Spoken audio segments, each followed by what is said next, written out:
احسن اقبال صاحب، صابر شاہ صاحب، قمر قطب الدین صاحب، جنرل قیوم صاحب، مسز فاروق خان صاحبہ اور دیگر حاضرین مجلس، سب سے پہلے تو مجھے قمر قطب الدین صاحب کو اپریشیٹ کرنا ہے کہ یہ ہم سب کی قومی ذمہ داری ہے کہ ہم اپنی سیاسی یا قومی تاریخ کے جو ہیروز ہیں ان کی یادوں کو تازہ کرتے رہیں کہ کس طریقے سے انہوں نے اپنی زندگی پاکستان کے لیے وقف کیے رکھی،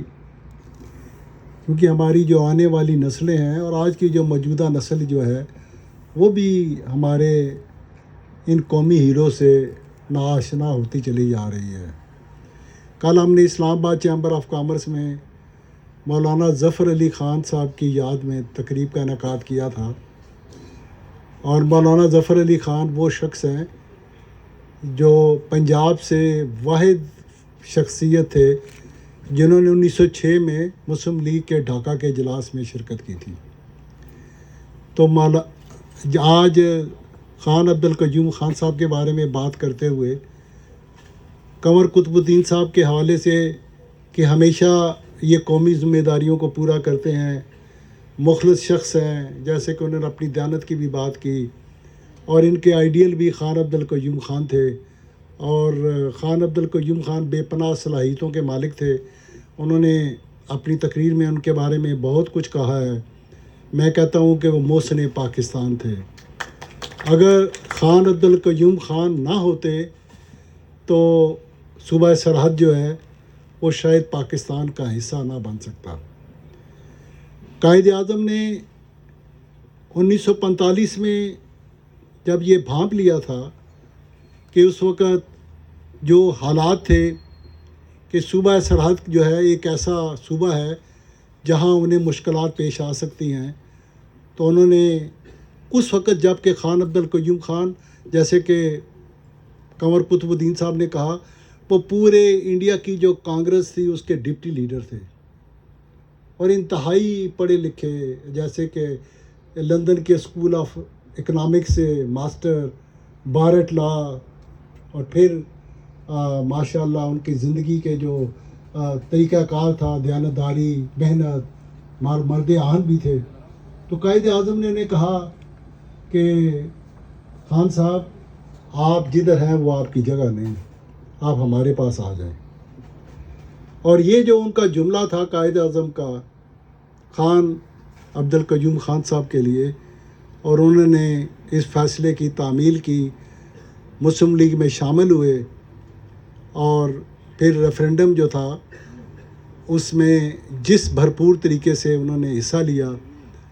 اور صوبہ سرحد کو پاکستان کا حصہ بنایا۔ 23 اگست 1947 میں وہ صوبہ سرحد کے وزیر اعلیٰ بنے، اور ان کے آنے سے صوبہ سرحد کے اندر ایک ایسی ریولوشن آیا ہے۔ تعلیم کا میدان دیکھیں تو جامعہ پشاور جو ہے وہ ان کی یادگار ہے۔ تعلیم و ترقی کا دیکھیں تو جیسے وارسک ڈیم انہوں نے بنایا، اور پورے صوبہ سرحد کے اندر جو ایجوکیشن کا کلچر تھا، میں سمجھتا ہوں کہ پورے پاکستان کے اندر صوبہ سرحد وہ واحد صوبہ ہے جس کے اندر تعلیم کا کلچر جو ہے وہ خان عبدالقیوم خان نے آگے بڑھایا، اور اس قوم کو، پورے صوبہ سرحد کو تعلیم کے زیور سے آراستہ کرنے میں ان کی گراں قدر خدمات ہیں۔ اور اس کے بعد اتنی خدمت کرنے والا شخص پاکستان کے لیے اپنی جان کو خطرے میں ڈال کر ایک ایسے صوبے کے اندر جہاں مطلب کہ آپ سمجھتے ہیں کہ پشتون کلچر کے اندر جو ہے وہ دشمنی جو ہوتی ہے وہ کس قسم کی ہوتی ہے، اس کے اندر پاکستان کے لیے انہیں ہمیشہ اپنے آپ کو سینہ سپر رکھا، اور اپنے مخالفین کے سامنے ہمیشہ سے نبرد آزما رہے۔ اور 1958 میں وہ پاکستان کے سب سے مقبول لیڈر تھے، اور ان کا جلوس جو تھا وہ جہلم سے لے کر راولپنڈی تک اس جلوس کی لائن تھی، اور وہی جلوس جو تھا وہ مارشل لا کا باعث بنا تھا۔ اور اسی لیڈر کو خان عبد القیوم خان کو ایبڈو کیا گیا، سیاست سے دور کر دیا گیا اور ان کو پابند سلاسل کر دیا گیا۔ اور پھر جب 1970 کا الیکشن ہوتا ہے، آپ دیکھیں کہ صوبہ سرحد کے اندر انہوں نے اس وقت پیپل پارٹی کے سب سے مقبول شخص حیات خان شیرپاؤ کو پشاور سے ہرایا، ہری پور سے مسلم لیگ کونسل کے مقبول ترین لیڈر سردار بہادر خان کو ہرایا، اور اس کے علاوہ ANP جو تیسری جماعت تھی اس کے جو سب سے بڑے لیڈر تھے اس کو بھی ہرایا۔ تو یہ تھی ان کی عوام کے اندر پذیرائی، عوام کے اندر ان کی محبت، اور یہ محبت انہوں نے صرف اور صرف پاکستان کے نام پر حاصل کی، پاکستان کی خدمت کر کے حاصل کی۔ میں سمجھتا ہوں کہ خان عبد القیوم خان کا جو مشن ہے، ان کی جو زندگی ہے، وہ انہوں نے پوری زندگی پاکستان کے لیے وقف کر دی، اور اپنے زندگی کے آخری 1901 میں وہ پیدا ہوئے اور 1981 میں 22 اکتوبر کو ان کا انتقال ہوا۔ انہوں نے پوری زندگی پاکستان کے لیے، پاکستان کے عوام کے لیے وقف کیے رکھی۔ یہ ہیں ہمارے وہ سیاستدان، یہ ہے ہماری وہ اسلاف جنہوں نے پاکستان کے لیے خدمت کی۔ ہم اپنے سیاستدانوں کو بلیم کرتے ہیں، ان کو چور اور ڈاکو کہتے ہیں۔ یہ لوگ ہیں جنہوں نے اپنی زندگی اپنے دیانتداری کے ساتھ، جیسے کہ انہوں نے کہا کہ گھر میں شکر کے لیے شکر نہیں تھی کہ مہمانوں کی تواضع کر سکیں، اس طرح کے عظیم انسان جو ہیں وہ ہماری تاریخ کا حصہ ہیں، اور ہمیں اپنی اس تاریخ کو دہراتے رہنا چاہیے۔ اور اگر ہم اپنی اس تاریخ کو دہراتے رہیں گے تو اس ملک کے اندر، اس قوم کے اندر سیاستدانوں سے محبت اور ان کی ویلیوز کو لے کر آگے بڑھنے کا جو چلن ہے یہ آگے بڑھے گا۔ اگر ہم نے سیاستدانوں کو کرپٹ کہنا شروع کر دیا، بددیانت کہتے رہے اور اسی چلن کو لے آگے بڑھتے رہے، تو یہ خدا نخاتکم بدہن، یہ پاکستان آگے نہیں بڑھ سکتا۔ ہمارا دشمن جو ہے وہ اس ملک کی اکائی، اس ملک کے سیاستدان ہیں،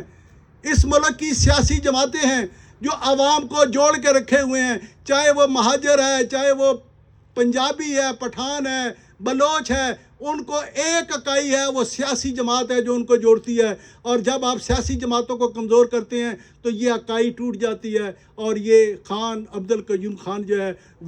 وہ شخص ہے جو اس اکائی اور اس زنجیر کو انہوں نے اس پاکستان کے اندر، پاکستان کی مضبوطی کے لیے، اس کی سالمیت کے لیے اور اس کی اصلاح کے لیے اور اس کے ریفارم کے لیے اپنی ذات کو استعمال کیا۔